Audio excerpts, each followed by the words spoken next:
예전 교회에 있을 때였습니다. 주일에 이제 제가 바쁘게 교회 복도를 걸어가고 있던 상황이었는데 한 성도님이 저에게 질문을 했습니다. 목사님, 저는 요즘 열심히 기도했는데 왜 기도가 응답 안 되는 것이지요? 라고 저에게 갈급하게 질문을 하셨는데 저는 마침 그때 주일날 분주하게 이제 일들을 하고 또 시간 맞추어 길을 가던 때였습니다. 그러니까 시간을 두고 자세하게 답변을 드릴 수가 없는 상황이었습니다. 어떤 간절한 기도가 있으셨는지, 그리고 어떻게 기도하셨는데 응답되지 않았는지 뭐 자세히 말씀드릴 기회가 없었고, 저도 그 바쁜 상황에 답변을 또 이제 간단하게 또 단도직입적으로 답변을 할 수밖에 없었습니다. 제가 뭐라고 답변했을 것 같아요? 목사님, 왜 기도해도 응답이 없지요? 어떻게 기도해야 될까요? 라고 질문하셨을 때 제가 어떻게 답변했을 것 같아요?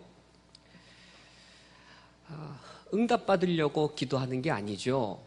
이게 저의 답변이었습니다.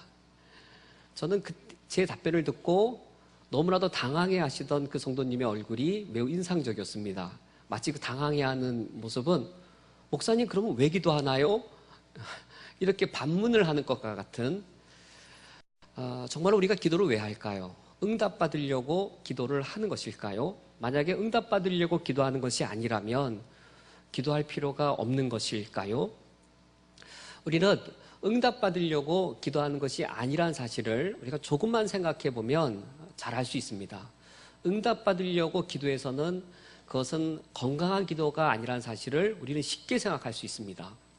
교회를 안 다니는 분이 나에게 와서 기도가 무엇이냐라고 물어보시면 기도를 어떻게 정의하시겠습니까? 기도가 뭡니까? 라고 물어보시면 뭐라고 답변하시겠습니까?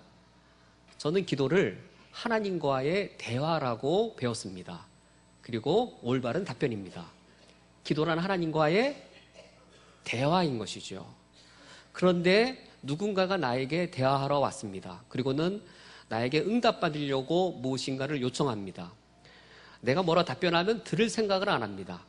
그냥 응답받으려고 내 자신이 나에게 말하는 것 무조건 응답돼야 된다라고 더 이상 들을 생각을 하지 않습니다.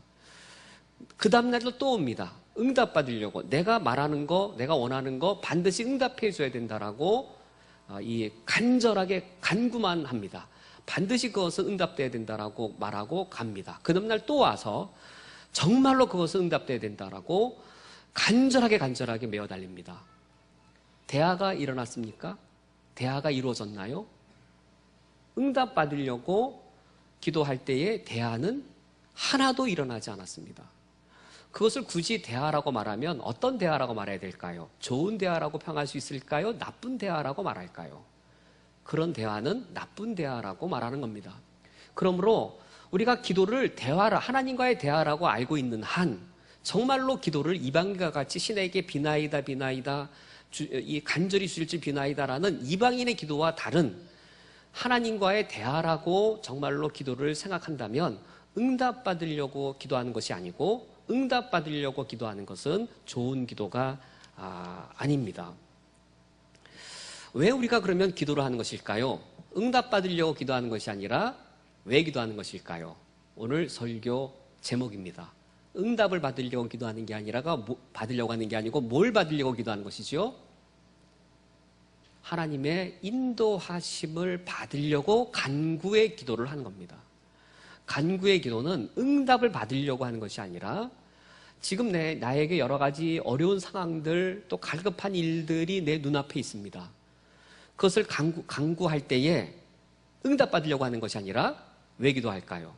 내 눈앞에 일용할 양식의 어려움이 있고 내 눈앞에 간절한 계획이 있고 여러 가지 일들이 내 눈앞에 있어서 간구할 때에 하나님, 내가 어떻게 해야 합니까? 라고 하나님의 뜻을 구하며 인도함을 받으려고 간구의 기도를 드리는 것이지 응답을 얻어내려고 내가 구한 그대로 믿사오니 그대로 들어주실 줄 믿습니다 라고 그런 응답을 받아내려고 기도하는 것이 되어서는 안 됩니다. 만약에 내가 간구한 대로 응답되어진다면 그런 기도 생활을 계속 한다면 5년 뒤에 10년 뒤에 나는 무엇을 따라 인도함 받는 삶을 살았을까요? 무엇을 따라 인도함 받는 삶이었을까요? 내 삶을 무엇이 이끌고 가고 있었을까요? 내 욕망이 바라보는 바대로 나는 내 인생을 바라보며 인도함 받았을 겁니다. 내 욕망이 바라보는 거, 빨리 전셋집 면하고 집을 2채를 사고 빨리 땅을 사고 또 건물 하나 올리고, 이게 내 욕망이라면, 그래서 그것을 간구하였고 또 그대로 하나님이 응답해 주셔서 전셋집을 빨리 면했고 아파트 2채를 샀고 저기 전주에다가 빌딩을 하나 올렸다면 10년 뒤에 20년 뒤에 내 삶을 무엇이 인도해 갔는가? 내 욕망이 내 삶을 이끌었고 나는 내 삶을 내 욕망이 바라보게 하는 방향대로 바라보며 산 것이었습니다. 그것이 이방인의 기도고 그것이 이방인의 삶인 것이지요. 그러나 우리는 내 욕망에 이끌림받는, 내 욕망이 바라보게 하는 삶을 살지 않기 위하여, 그러면서도 우리에게도 삶의 문제들이 있지요. 나의 삶의 문제들을 겪을 때에 이 삶의 문제들을 하나님이 해결해 달라고 간구할 때에는 하나님의 인도함을 위하여, 내 욕망에 이끌리는 삶이 아니라 하나님의 인도함을 받기 위하여 우리가 간구의 기도를 드리는 것입니다.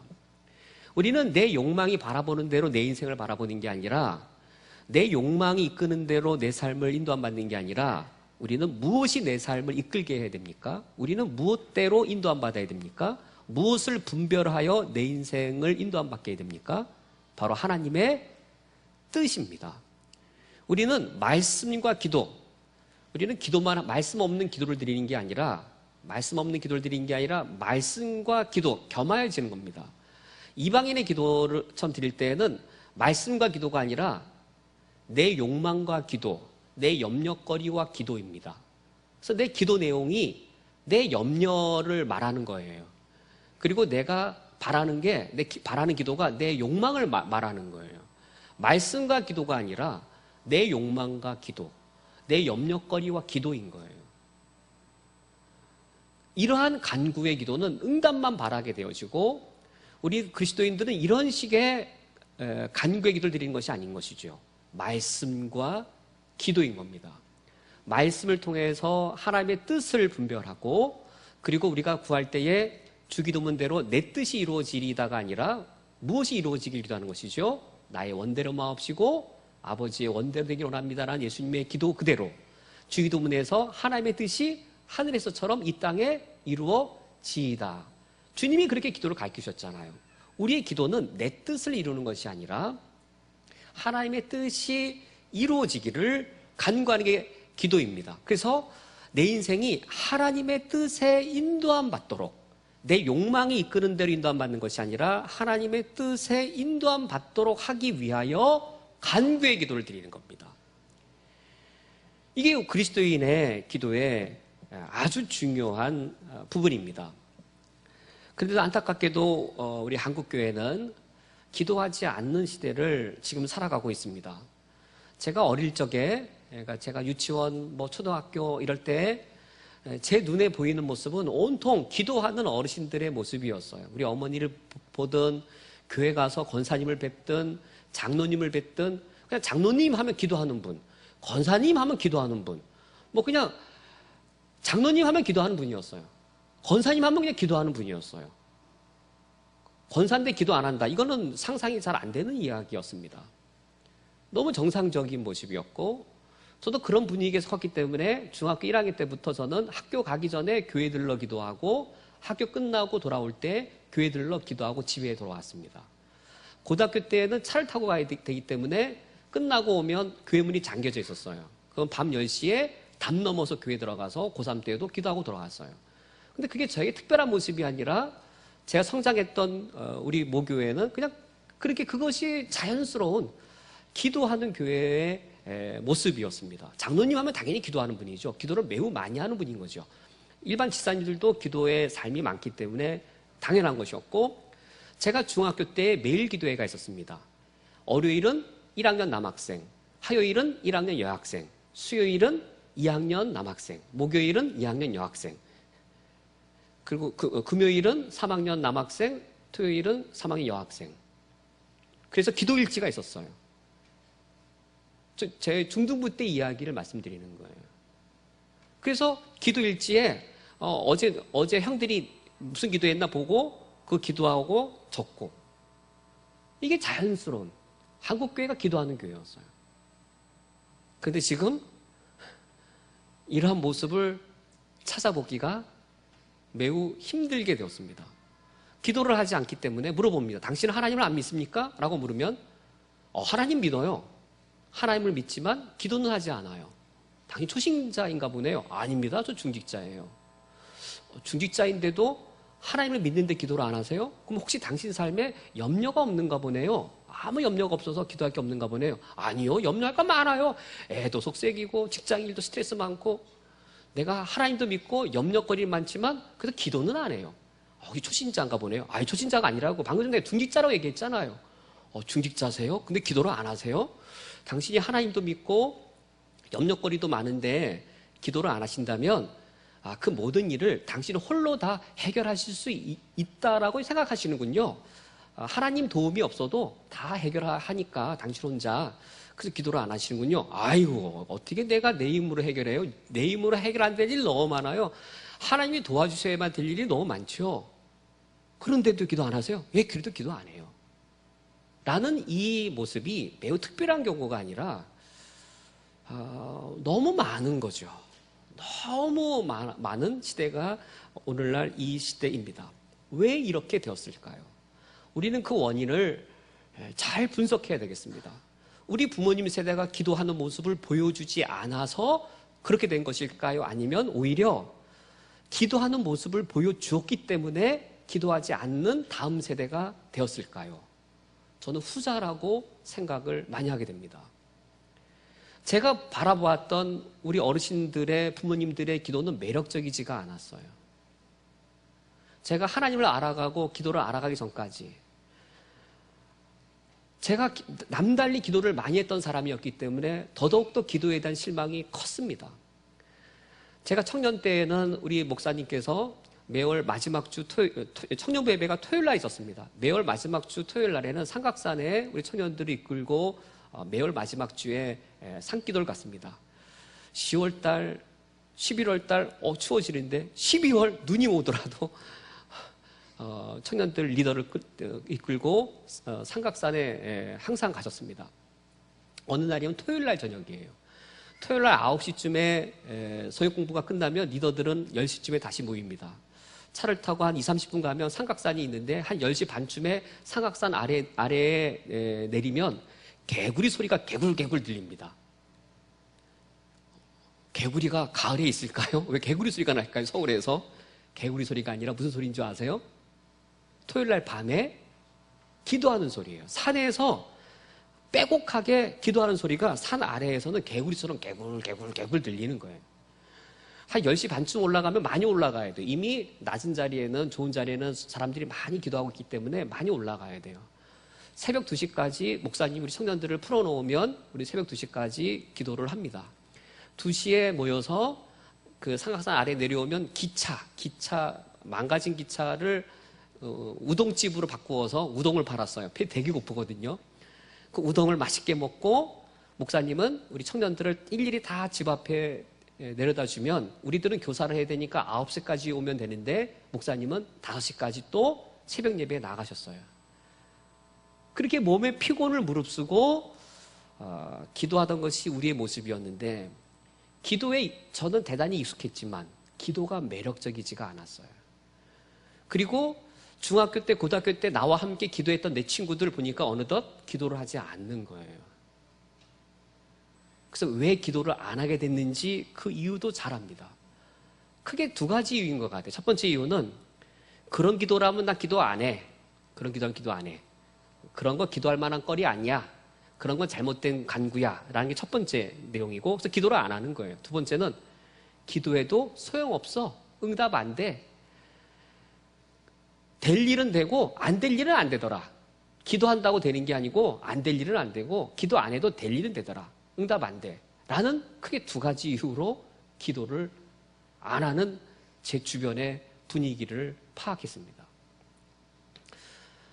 정말로 기도가 무엇인지를, 응답에 어떤 매어있는, 응답받으려고 기도하는 것, 그 모습밖에는 혹시 보여준 것이 없어서 우리 다음 세대에게 기도가 얼마나 매력적이고, 기도가 얼마나 멋진 것이고, 기도가 얼마나 신비하고, 기도가 얼마나 축복된 것인지를 보여주지 못해서 우리 자녀 세대들이 기도한 모습을 그렇게 봤지만 오히려 기도하지 않는 세대가 된 것은 아닌가.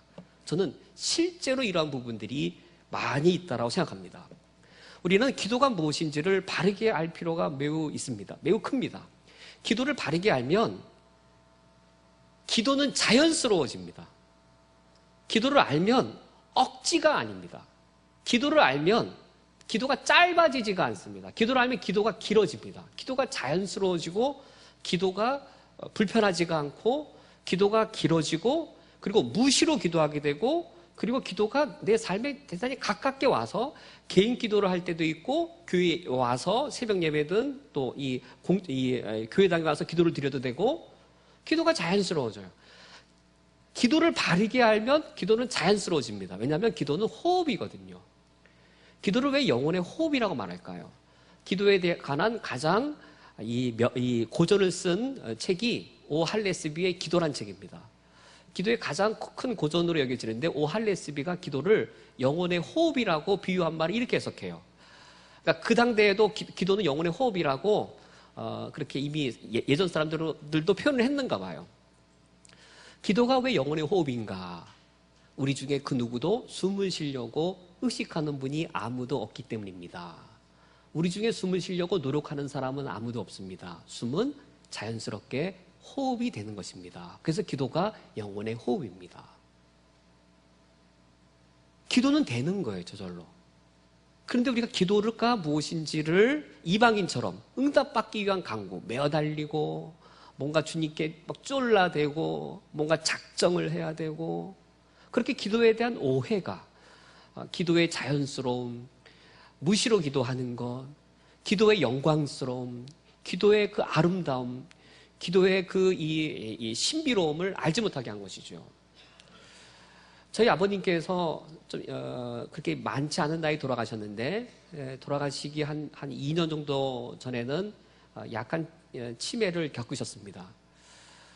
제가 아버님을 찾아가 뵙고 아버님과 하루를 거해야 되겠다라고 옆에 아버님 옆에 있을 때에 그때 안개 있었어요. 제가 아버지를 모르더라고요. 아버님이 돌아가셨을 때 제가 몇 달을 큰 충격을 겪었는데, 그 충격은 이거였어요. 아버지가 낯선 분인 거예요. 나의 아버지인데, 그리고 돌아가셨는데 내가 아버지를 잘 모르는 거예요. 아버지는 어떤 생각을 갖고 계셨지? 아버지는 어떤 가치관을 갖고 계셨지? 아버지는 아버지로서 자녀를 어떻게 생각했을까? 아버님은 50대, 60대에 무슨 걱정하셨을까에 대하여 내가 아는 바가 단 하나도 없는 거예요. 그냥 아버지는 아버지였던 것밖에 나에게 기억이 없었어요. 그럼 아버지하고 저하고의 대화가 없었을까요? 대화가 있었죠. 어떤 대화만 있었을까요? 아버지 돈 줘. 응답을 위한 간구밖에 없었어요. 그 차원의 대화밖에 없었어요. 아버지 나 이거 필요해 주세요. 내가 간구할 때마다 항상 응답해 주시는 나의 아버지셨어요. 거절 안 하시는. 항상 응답해 주시는 아버지셨어요. 그런데 내가 그런 아버지를 몰랐던 거예요. 대화가 없어서요? 아니요. 어떤 대화였어요? 응답에 매여 있는 간구를 못 넘어선 거예요.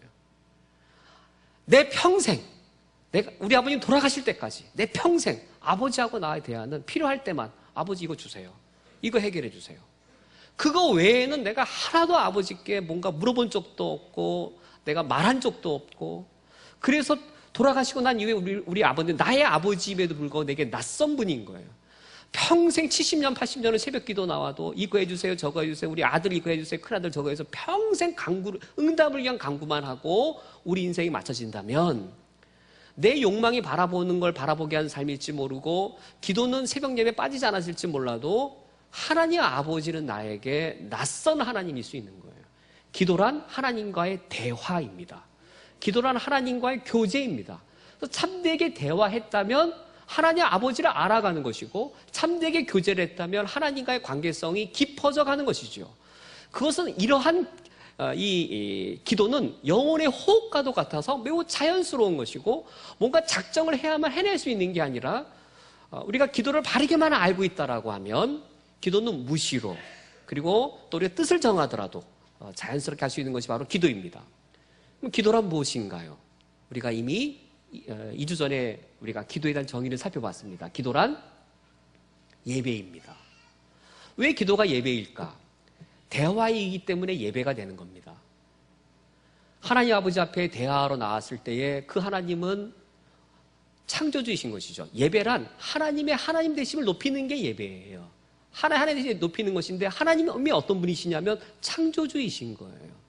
그리고 그 하나님의 하나님 되심은 구원주이신 겁니다. 그리고 그 하나님의 하나님 되심이란 보혜사이신 거예요.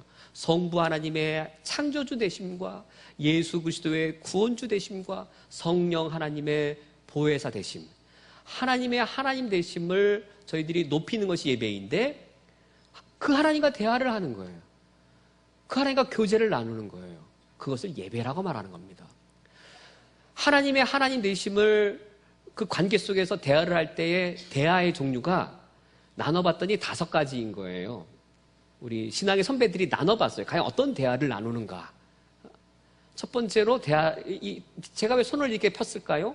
이렇게 기도의 손 5가지, 이렇게 우리 주일학교 학생들을 가르치잖아요. 기도의 손 5가지.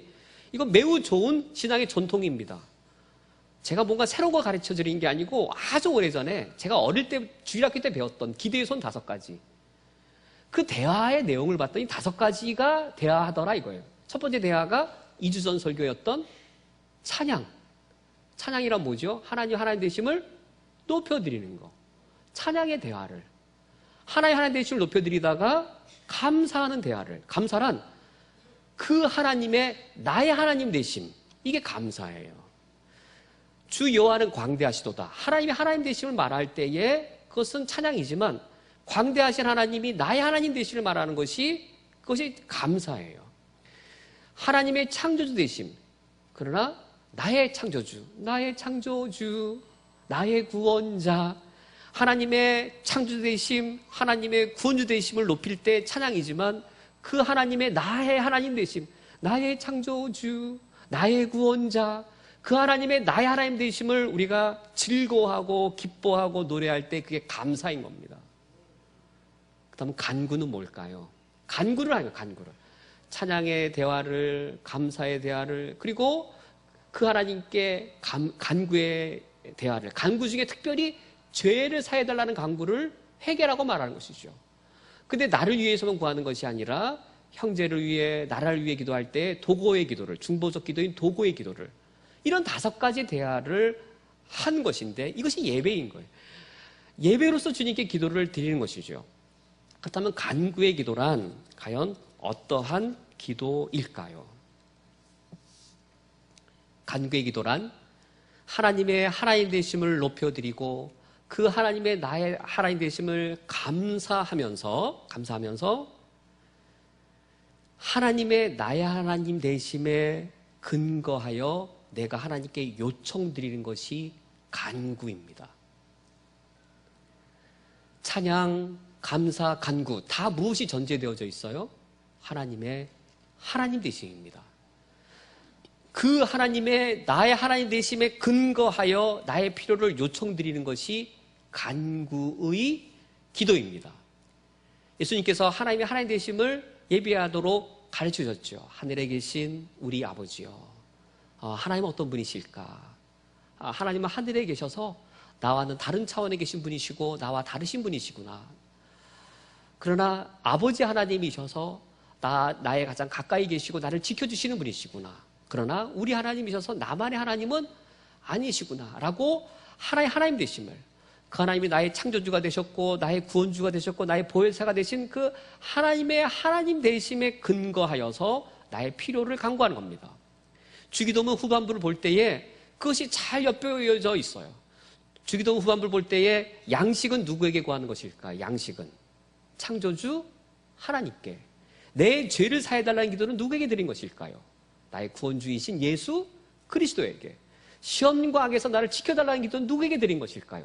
보혜사 되시는 성령 하나님께 간구하는 겁니다. 이방인의 간구와 그리스도인의 간구의 차이가 어디에 있는가? 바로 여기에 있는 것이죠. 양식의 문제, 이방인도 겪고 그리스도인도 겪습니다.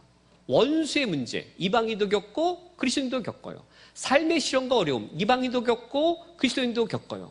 그 문제를 겪기 때문에 이방인도 그의 신에게 간구하고 그리스도인 우리도 하나님께 간구하는데, 간구의 내용을 보면 차이가 있는 거예요.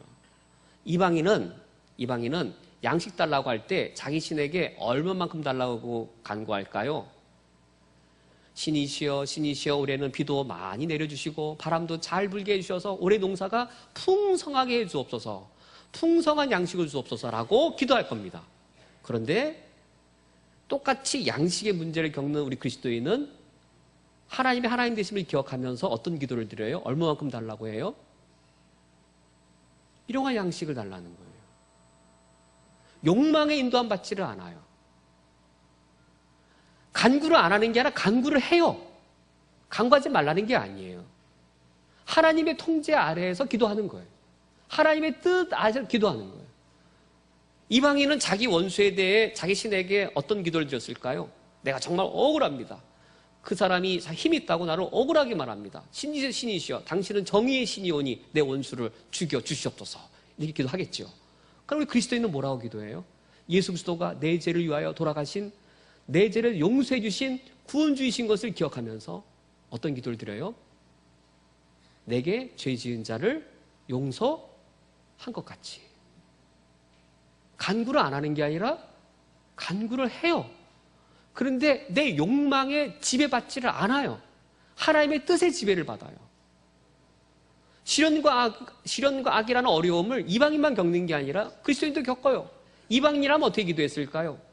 신이시여, 신이시여, 내 장래의 앞날에 아무런 악의 공격이 없게 하시고 순탄함과 평탄함만 주옵소서라고 기도할 것이지만, 그리스도인은 어떻게 기도합니까? 평탄과 순탄을 기도하는 것이 아니라 시험과 악에서 나를 보존해 달라고 보혜사 하나님께 기도를 드립니다. 기도 내용이 달라요. 무슨 차이가 있을까? 왜 이런 차이가 발견되는 것일까? 여기에 있는 겁니다. 그리스도인은 간구의 기도를 왜 드린다고요? 무엇 받기 위해가 아니라 무엇을 받기 위해서라고요? 이방인은 응답받기 위해서예요. 그러나 우리는 응답받기 위해서가 아니라 인도함 받기 위해서인 거예요. 이방인의 기도를 보세요. 비를 많이 내려주시고 바람도 적당하게 불게 해주셔서 풍성한 곡식을 주옵소서라고 하는 간구의 내용은 무엇이 그대로 반영되어 있는 겁니까? 내 욕망이 그대로 반영되어 있어요. 풍성한 양식이라고 하는 내 욕망이 그대로 반영되어 있어요. 우리도 그런 욕망을 가지고 나와서 하나님께 간구의 기도를 드립니다. 간구의 기도를 드릴 때에 그때 하나님의 뜻대로 살기 위해서 하나님의 뜻을 기억하는 겁니다. 그러면서 내 욕망이 교정되는 겁니다. 내 욕망이 수정되는 겁니다. 내 욕망이 치유되는 겁니다. 하나님의 뜻은 물질을 추구하는 삶을 살지 말라고 하는 거였지라고 하나님의 그 뜻을 기억해서, 그래, 내가 나를 위해서는 일용할 양식으로 만족해야 된다라고 우리가 다짐하면서, 하지만 얼마만큼은 있어야 돼요? 일용할 양식은 있어야죠. 그래서 내가 인도함 받는 거, 물질을 추구하는 삶을 살거나 물질을 의존하는 삶을 사는 게 아니라, 하나님, 나는 그런 방향으로 안 살겠습니다.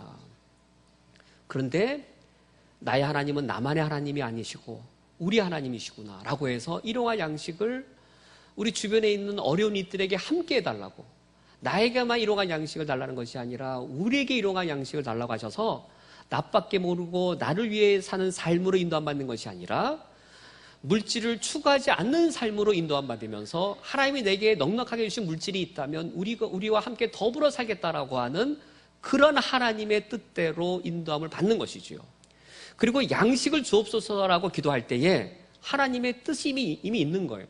그리스도인의 기도는 내 욕망을 이루는 게 아니라 하나님의 뜻을 이루는 겁니다. 이게 그리스도인의 기도예요. 그런데 내가 기도할 때에, 내가 양식을 달라고 기도할 때에 하나님이 이미 정해놓은 하나님의 뜻이 이미 있는 경우가 있어요. 많이 그래요. 예를 들어서 우리 아이들이 와서 말합니다. 엄마, 내가 열심히 기도만 하면 공부 잘할 수 있어? 내가 열심히 기도만 하면 공부 잘해? 라고 말하면 어떻게 답변해 주실래요? 아니, 공부 잘하려면 어떻게 해야 돼? 공부 잘하려면 공부 열심히 해야 돼. 라고 답변해 줬더니 우리 아이들이 뭐라 답변할까요? 공부 열심히 해서 공부 잘할 거라면 기도할 필요 없겠네? 라고 답변하겠죠. 그럼 기도 안 해도 되는 거예요. 기도를 응답으로만 기도를. 응답받기 위해 기도 생각하니까 기도 안 하게 되는 거예요. 그러려고 기도하려고 하기 때문에. 기도는 응답받을 기도하는 게 아니에요. 기도는 하나님의 뜻을 이루려고 기도하는 것이에요. 하나님이 공부 잘하려면 어떻게 해야 돼야 공부 잘한다라고 하는 것을 이미 먼저 정해놓으셨나요? 공부를 열심히 한 사람이 공부를 잘한다라고 하는 하나님의 보편적인 뜻을 미리 정해놓으신 거예요. 그러므로 내가 공부 잘하게 해주세요라고 기도하는 순간, 하나님은 이미 정해놓은 뜻이 있으시구나. 공부 잘하려면 공부 열심히 해야 된다라는 뜻을 이미 정해놓으셨구나. 라고 해서 공부 잘하게 해주세요라고 하는 간구가 무엇으로 바뀔까요? 나는 열심히 공부하겠습니다라는 서약으로 바뀌는 겁니다. 하나님 일용할 양식을 주세요라고 간구의 기도가 그냥 하늘에서 떨어지는 게 아니에요. 하나님이 이미 양식을 주기 위한 하나님의 보편적인 뜻이 이미 있었어요. 어떤 뜻이요? 일하지 않는 자는 먹지도 말라. 내가 간구의 기도를 드리기 전에 하나님이 이미 정해놓으신 보편적인 뜻인 거죠. 그래서 하나님 나에게 일용할 양식을 달라라고 간구의 기도를 드리다가 간구의 기도가 어떻게 바뀔까요? 하나님, 내가 열심히 일을 하겠습니다. 일자리를 주시면 내가 열심히 일을 하겠습니다라는 서약의 기도로 바뀌게 되는 것이죠. 우리가 하나님께 왜 간구의 기도를 드리는가? 하나님 아버지 앞에서 나의 욕망대로 인도함 받는 삶이 아니라 하나님의 뜻대로, 하나님이 정해놓으신 하나님의 보편적인 뜻대로 내 삶이 인도함 받고 하나님이 원하시는 방향대로 살아가기 위하여 우리가 기도를 하는 것입니다. 이렇게 기도를 할 때에 우리의 신앙이 어떻게 성장하고 얼마나 성숙해질까요? 기도란 너무나도 멋지고 매우 신비로운 것이 바로 기도입니다. 기도를 드릴 때에 성부, 성자, 성령 하나님의 우리와 함께 하심을 우리가 경험할 수 있는 것이 기도의 신비로움입니다. 우리 기도의 대상, 누가 기도의 대상이죠? 성부 하나님이 기도의 대상입니다. 우리가 이게 기도를 성부 하나님께 드린 이후에 누구의 이름으로 기도를 마칩니까? 성자 예수 그리스도의 이름으로 기도를 마칩니다.